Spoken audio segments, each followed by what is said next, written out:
And in Bayelsa State, about 30 high-tension electric poles and several houses have been destroyed as thunderstorm hit Ogoloma and Ayakiri communities. Residents in the area are calling for help from all relevant government agencies and multinational oil companies as they count their losses. Joseph Kunde has the details. This is the Ogoloma community in Barang Ipetiama Kingdom, whose residents are still in shock over a thunderstorm that has ravaged several farmlands and houses, including residential buildings, schools, and the community health center, still grappling the after effect of the disaster. Come now to come and help us. Paulinus Undubisi is a pharmacist whose business has been grounded due to the incident, with his store one of many with fallen high-tension electric poles buried at the roof of the building. From the Okotiama Road to Dan Ayakere, all the pole that is stand by this right, all of them fell down. This one that is positioned to my store break from the ground. And when you look at the pole, the rod there is very small. The high tension is on top of my zinc now. And then this other church, this Hindu, the high tension roofed, pick the roof away. A lot of damages. I don't know from when to when we can even get light. But if government comes in, I think the light will come up, and we'll be grateful to government. This is my life, my market, my bank. And the storm has destroyed everything. I have nothing to feed myself. So I want government to help us. Worship centers are not spared, as Venerable Winkuro Emmanuel narrates his experience during the horrible incident witnessed at his church. About 3 p.m., I was supervising the plastering work of the church when a heavy storm that came, and then all of us cannot bear it. We ran into the church. While some are already trying to put their roofs and buildings back to order, community leaders join other residents to call on the state government and multi-oil companies operating in the kingdom to come to their aid. The level of damage is much, and as the leader of the youth, I'm appealing to government that they should assist the community in terms of reconnecting back the electric poles, and as well as assisting the victims whose houses has been razed. We are looking up also to the multinational oil companies that are operating in our place. Also, this same appeal is going to all of them. On my left, the people are grappling whatever is left of their businesses and their shops after the storm. And on my right happens to be a damaged transformer. It just highlights the way these people might be without electricity for the next maybe 3 months or thereabouts, depending on when the national agencies will come to their aid. But as it stands, they need help, and that help is what they're asking for. Joseph Kunde, TVC News, Ogoloma.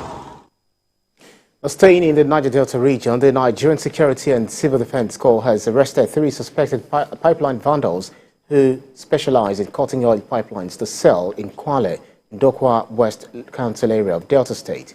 The new state commandant of the NSCDC, who paraded the suspect, said illegally refined products were also seized in Ethiopia West. Ikenna Amechi reports. The new commandant of the NSCDC in Delta State said the latest arrest is made possible by his proactive approach in setting a special squad to go all out for these criminals. He also underscores the impact of collaboration with members of the public in tackling vandalism and oil theft. The result of that special unit I formed is what I'm getting in these 3 arrests I made in the last 3 weeks. And by the special grace of God, just as I've said to you, one of the major things that will help us out is by communication. In the sense that I will indulge the community at any point in time with whatever they see, they should try and alert us. We can't do it all. We rely mainly on intelligent gathering to get this issue, to get these people arrested. For instance, that of the adopted one, it was sighted along Wari, and they alerted my men at Koko that they know their route is along that Koko to enter through Benin. One of the suspected vandals who drove the vehicle that was conveying the pipes feign ignorance of the crime. I have never been involved in my life. No, we usually lift scrap. All this aluminium, can coke and all this, we usually lift them. The Corps is intensifying its efforts in cooperation with pipeline surveillance companies and other security agencies in curbing oil theft in the state. Among all the 3 states that is acting on it, that is River, Bayelsa, 4, Edo and Delta. I have the highest number of personnel in that location for now. Aside from that, I equally have officers at different locations in different local governments. The new man in the helm of affairs urges his men to ensure professionalism in carrying out their onerous task of safeguarding the nation's assets. Ikenna Amechi, TVC News, Asaba. And let's talk about health matters. Nigeria has recorded 23 deaths and 212 new suspected infections of cerebrospinal meningitis across 3 states. In a report by the Nigeria Center for Disease Control, the number of new suspected cases between 27th of March and 2nd of April 2023 increased by 8% compared to the previous week. The NCDC report shows that Jigawa State accounts for 62% of the suspected cases. Yobe reported 17 cases, while Adamawa State has 4 new cases. NCDC explained that Jigawa has been in an outbreak with 11 out of its 22 local government areas affected. The governor of Zamfara State, Bello Matale, has approved the immediate reinstatement of the Emir of Benin, Yandoto Emirate, Aliyu Marafa, after 10 months of suspension. The traditional ruler was suspended following the conferment of a traditional title on the notorious bandit kingpin Ado Alero on the 16th of July 2022. The move, according to the emirate, was to restore lasting peace in Safi and Gusau local government areas where the bandit leader and his gang operate.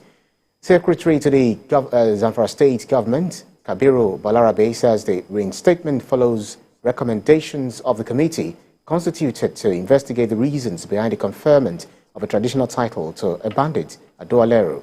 The statement adds that the committee found no evidence of ill motive or collaboration between the emir and the bandit, but considered the move as a way of addressing incessant attacks and kidnapping in the affected local councils.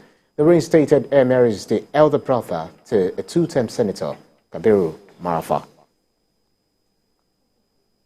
And to stay with us here on the media news, we'll take a break and be back with more stories.